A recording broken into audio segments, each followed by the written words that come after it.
Alexa, open WikiHow. Okay, here's WikiHow.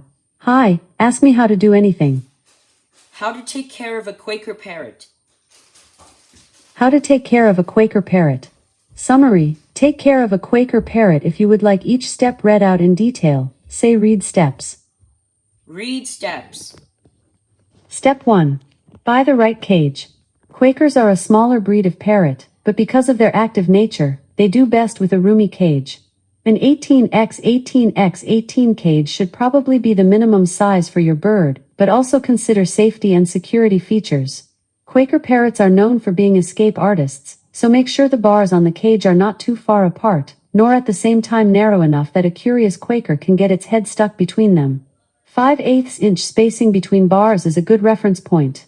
Likewise, to counteract their curiosity and escapability, choose a gate that swings open, not a guillotine-style gate that a Quaker may be able to lift up only to have it become a trap.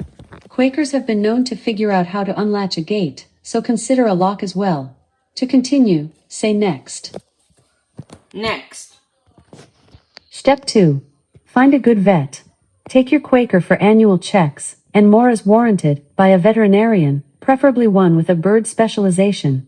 Beak, claw, and feather health should be areas of particular focus for you and your vet, as problems in these areas are often indicators of larger issues. Quakers may be more susceptible to fatty liver disease, so don't let your bird become overweight. Limiting seeds and other high-fat foods may be necessary. Talk to your vet if you are concerned. Feather plucking is another disorder that can be common among Quakers and can have physical or behavioral causes. A good avian vet can help you with this issue as well. To continue, say next. Next. Step 3. Provide a diverse diet. A repetitive daily diet of bird food pellets not only lacks the diversity to provide proper nutrition, but it may also cause boredom, and thus a lack of eating, in birds like Quakers.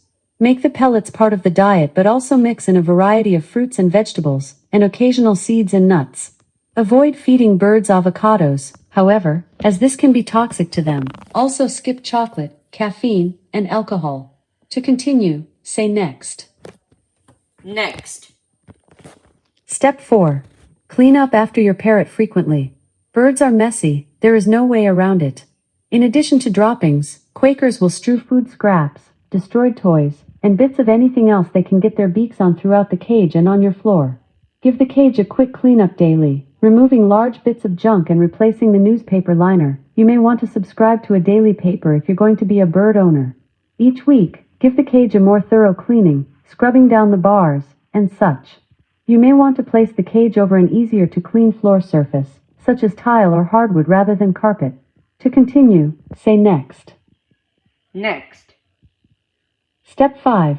Play with your bird. Quakers need attention and generally love to play, so find time each day to spend engaging your bird's mind and body. Teach your parrot to step up, hop up on your finger when you tap it on the bird's breast. Early on, this is a gateway to other commands, tricks, and games.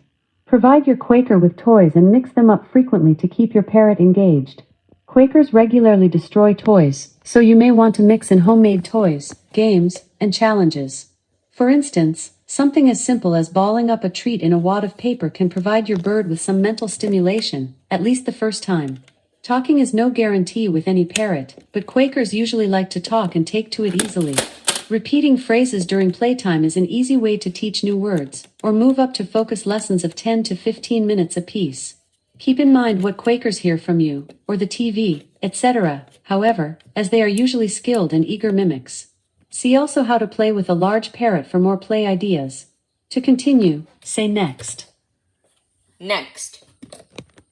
Step 6. Keep the parrot actively engaged. Quakers want to be a part of the action, so don't isolate them in a cage tucked away in a low-traffic spot.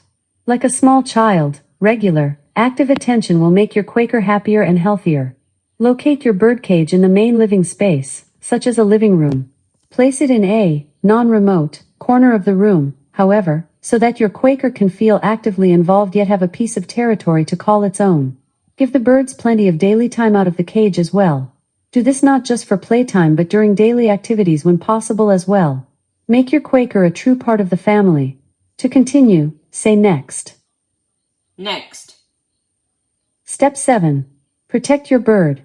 Because of their mischievous and sometimes reckless nature, you need to take steps to protect your Quaker from itself, not just people and other pets.